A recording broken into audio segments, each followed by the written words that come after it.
The American dream, while rooted in ideals of freedom and opportunity, has evolved significantly throughout the history of the United States. Initially, it focused on political and social equality, emphasizing the pursuit of happiness and upward mobility through hard work and individual effort. Later, it became more closely associated with material wealth and home ownership, particularly after World War II. In recent decades, concerns about income inequality and access to opportunity have spurred a reevaluation of the dream, with some questioning its attainability and relevance in contemporary society. The questions to be answered now becomes whether the American dream is a nefarious tool of manipulation utilized by the elite against the common man, or a tool of beneficially uplifting motivation which creates boundless opportunities for all. More importantly, does the current state of America allow for the American dream's promise of a fulfilling life for all Americans who have the capacity and drive to pursue it? In this video, we will examine the history of the American dream in the United States of America to determine how to go about realizing it.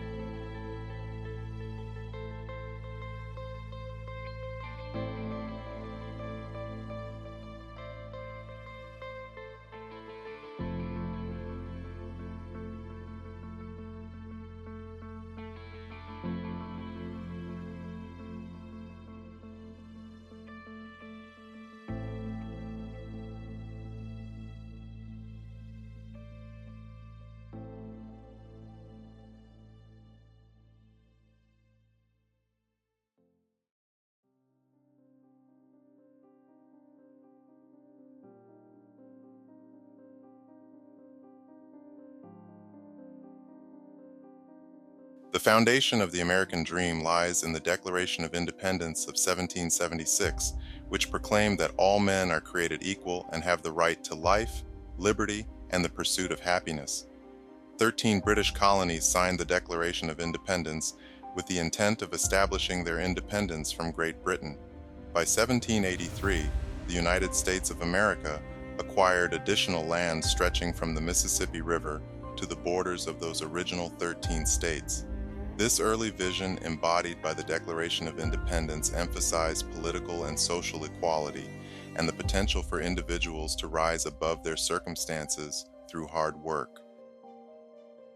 Admittedly, the Emancipation Proclamation was not penned until 1863, leaving nearly 700,000 blacks in the United States of America legally enslaved and without full rights of citizenship for almost 80 more years after declaring the equality of all men. The dissatisfaction of blacks under these circumstances would lead to the slave rebellions that would not only spark the fire of the abolitionist movement, but would also be a factor in the creation of the Bill of Rights of the U.S. Constitution, which was initially ratified in 1788. Additionally, Native Americans were continuing to endure the horrors of displacement and annihilation that would continue through the 20th century, as evidenced by the Gnadenhutten Massacre of 1782. Although these segments of the population were not experiencing the realized expression of the American dream at that time, the sentiment of its ideas were at least being canonized into the official founding documents of the United States.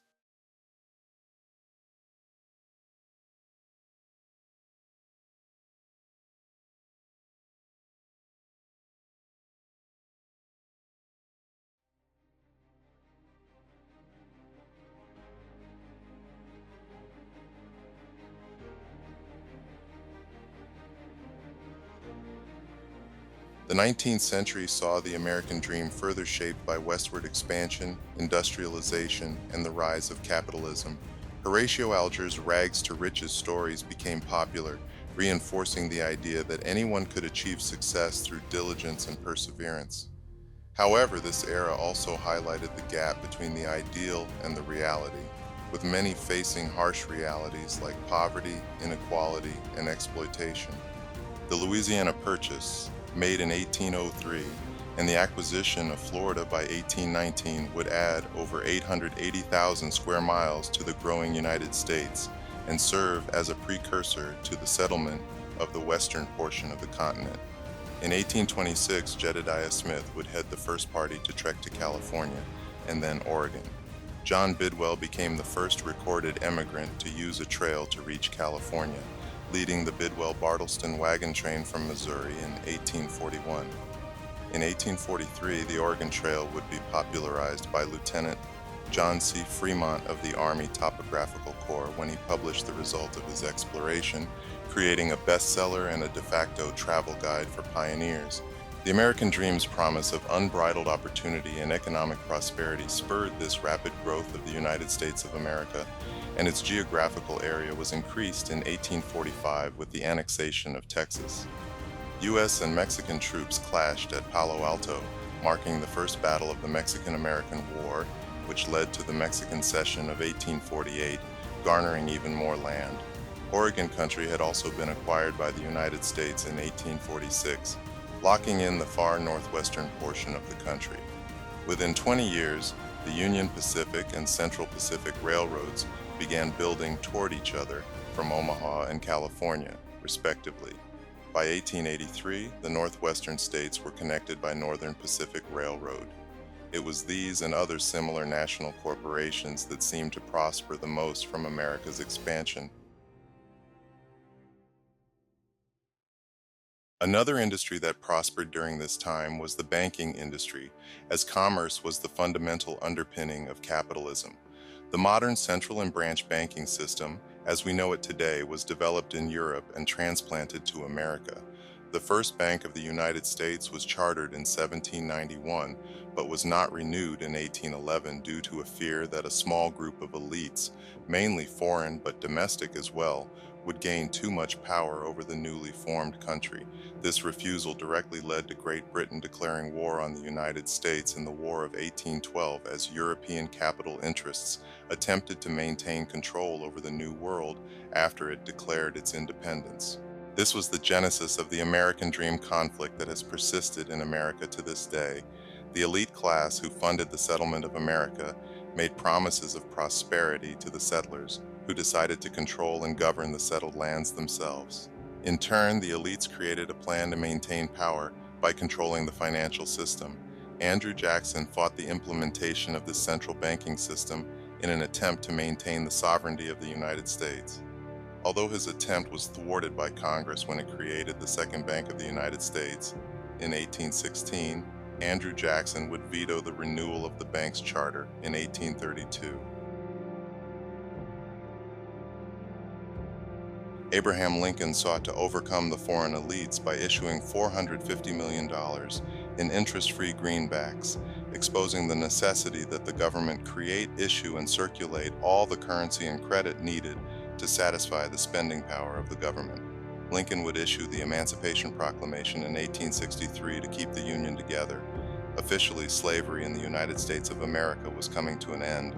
African Americans, now having to face an institutionalized form of discrimination, were building the foundations upon which they would begin pursuing the American dream. By 1804, states were enacting black codes, laws specifically targeting blacks to bring about conformity and obedience to the United States legal system. Ohio, for example, required blacks to register with the state, or they could not testify in court or attain gainful employment. Around the same time that Denmark Vesey, a free black man, was leading slave rebellions in Charleston, South Carolina, Alexander Lucius Twilight became the first black to graduate from college at Middlebury College in Vermont. Amherst College in Massachusetts and Bowdoin College in Maine would have blacks follow in his footsteps. The system of oppression would continue to push back as it morphed from immoral slavery to legal discrimination. In 1856, the Dred Scott case held that African Americans could not be American citizens and could not sue in court, while stating that the federal government could not regulate slavery in federal territories acquired after the creation of the United States. Yet there was hope that the American dream was in reach. In 1864, General Sherman's Special Field Order Number 15 set aside 400,000 acres along the South Carolina and Georgia coastline to be given to African Americans, with a promise of receiving 40 acres and a mule. During Reconstruction, President Andrew Johnson showed leniency to the South, sided with the planters, and pardoned them, ordering that land be returned and blacks become laborers. In 1865, the Freedmen's Bureau was founded.